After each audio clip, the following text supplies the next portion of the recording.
The year is 1960. In the sun-scorched labyrinth of Tanzania's Oldowan Gorge, a discovery is made that will forever alter the story of our own beginnings. Archaeologists Lewis and Mary Leakey unearth a collection of fossilized fragments, a foot, a collarbone, and pieces of a delicate skull belonging to a child no older than 12.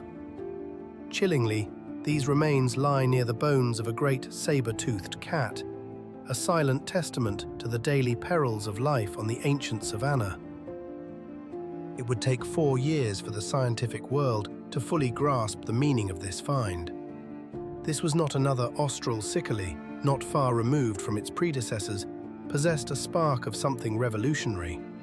They would name it Homo habilis, the handy man, the first officially recognized member of our own genus, Homo. Fossil evidence, now unearthed across southern and eastern Africa, places Homo habilis between 2.3 and 1.5 million years ago. Reconstructions suggest a small stature, standing between 120 and 140 centimeters, with a body weight ranging from 30 to 55 kilograms. But their physical frame belied the profound changes taking place within. The brain of Homo habilis averaged 650 grams, a significant expansion over its ancestors, yet still barely half the size of a modern human's. The revolution was not merely in size, but in architecture. The skull had begun to widen, its very shape reorganizing to accommodate a different kind of mind. The occipital lobe, associated with vision, was shrinking, while the frontal and temporal lobes, seats of planning, problem-solving and association, were expanding. Even at birth, their young possessed heads proportionally larger than those of their predecessors, a clear sign of an evolutionary investment in intellect. Inside the thin-walled cranium, faint impressions reveal the presence of Broca's area, a region critical for language in modern humans. A silent promise of communication was beginning to take form. This nascent intellect manifested in stone. For the first time, tools were not just found objects, but deliberately crafted instruments, shaped with foresight and skill. This was the dawn of ingenuity, the first conscious act of shaping the world to serve a purpose. This was the critical departure, the moment a lineage of primates began the slow, inexorable journey toward becoming human. Within the ancient architecture of the hominid skull, a silent promise was taking shape. Here, in the brain of Homo habilis, the handyman, lay the neurological foundation for speech, a region known as Broca's area. The mind was preparing for dialogue, for the transmission of complex thought, but the body lagged behind. The larynx, the physical instrument of voice, was still of a primitive construction, capable only of a limited range of grunts and calls. These first true humans stood on the precipice of communication, possessing the mental capacity for a world of words they could not yet speak. This was a creature of profound transition, a living mosaic of past and future. The face was softening, the brutish jawline of its ancestors beginning to recede. Canines, once weapons of display and defense, were shrinking, and the enamel protecting their teeth grew thinner, hinting at a changing diet. But the most revolutionary story was told by the bones below. The pelvis and the legs were sculpted for a life lived on 2 feet, an ever more confident stride across the open plains. The fossil record is sparse, a scattered puzzle of our origins. To date, we have unearthed just 5 of their toe phalanges, 5 foot bones, a heel, and an ankle. From these fragments, a picture emerges of a foot still bearing primitive traits, yet marked by a critical innovation. The great toe no longer splayed out to the side, a grasping digit for a life in the trees. It had swung into line with the terrestrial world. Their hands, however, still held the memory of the branches. The anatomy retained clear adaptations for climbing, a lingering echo of their arboreal past. But these were not the hands of an ape. They were more progressive, their structure inching closer to our own. The tips of the finger bones had broadened, a subtle change signifying the development of sensitive fingertip pads, which would have offered a more refined sense of touch. This new anatomy unlocked a crucial ability: the power grip. For the first time, a hominid could hold a stone with the force and precision necessary to shape another. It was this grip that made them the first true tool makers. And yet, a fascinating dissonance existed. Scientists believe the brain of Homo habilis had outpaced the evolution of its ha, capable of executing. They were pioneers trapped by their own biology, their creative ambitions constrained by the flesh and bone they had inherited. The legacy of their labor belongs to what is known as the Oldowan culture, an archaeological tradition named for Oldowan Gorge, the very place where their first stone implements were discovered. These were not mere rocks, they were objects of intention. Curiously, nearly all of their tools were fashioned from quartz, a hard, crystalline mineral ideal for creating a sharp edge. But there were no quartz deposits near their known settlements. This implies a staggering cognitive leap. Our distant ancestors were capable of foresight, of mapping their world, and of undertaking deliberate journeys of more than 10 kilometers, not in search of food or water, but in search of the perfect raw material for an idea. Despite this foresight, they displayed a remarkable nonchalance toward their creations. There was no attachment, no curation of a favorite tool. An instrument, painstakingly sourced and skillfully crafted, would be used for a task: to butcher a carcass, to dig for roots, and then simply discarded. The next time a need arose, they would begin the process anew.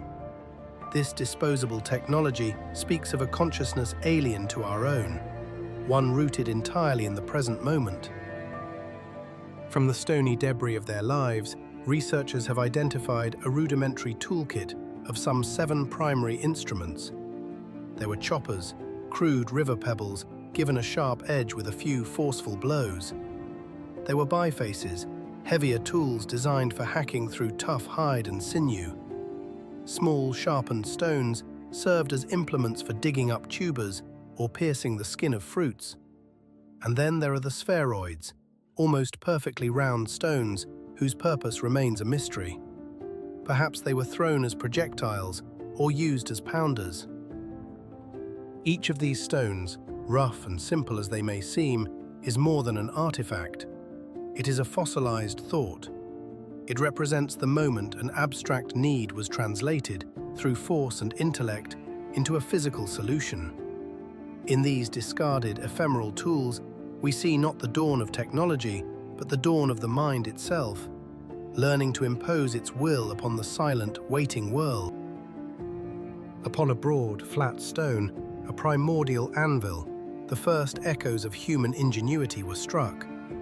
This was the workbench of the Paleolithic, a simple, unadorned surface that served as the stage for a revolution.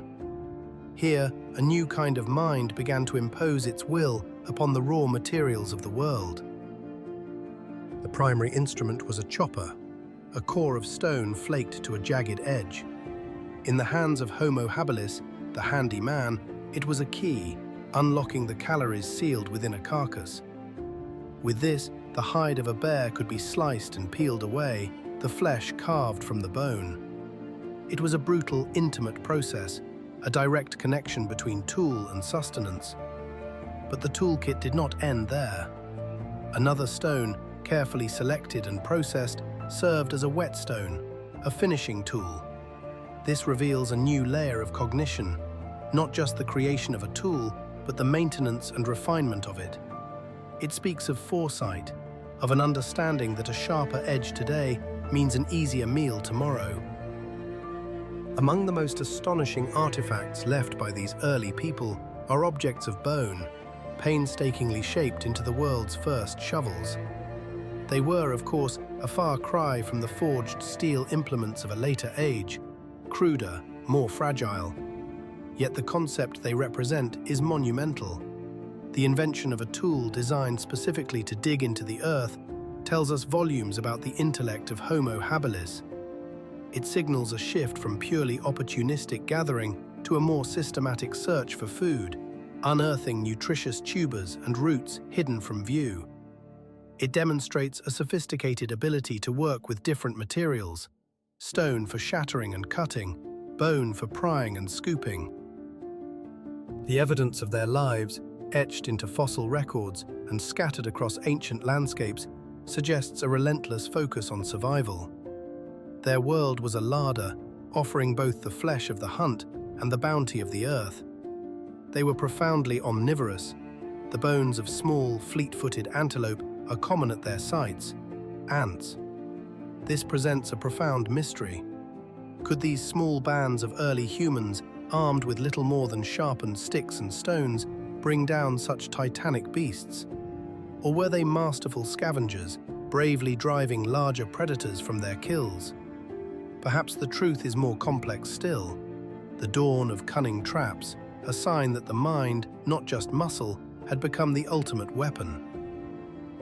Beyond the hunt, we see the first tentative steps toward creating a home. Their ancestors, the castor, may have reached for something more.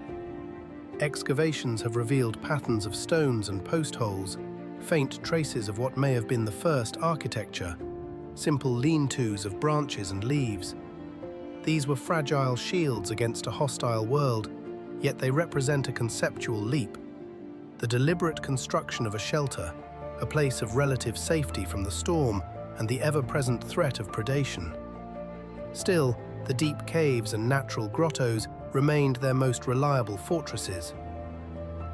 Within their small nomadic family groups, a new social order was taking shape. It is here that we believe Homo habilis became the first hominid to practice a division of labor. The males, perhaps, focused on the high-risk, high-reward pursuit of hunting. The females, meanwhile, engaged in gathering, collecting fruits, insects, and using their bone shovels to harvest the hidden resources of the soil. But when danger appeared, when the roar of a saber-toothed cat echoed through the valley, these roles would have dissolved. Survival was a collective effort. The entire group, small and vulnerable, would have stood together against the predators of their age. Tarch for richer lands. Yet this was not an aimless existence.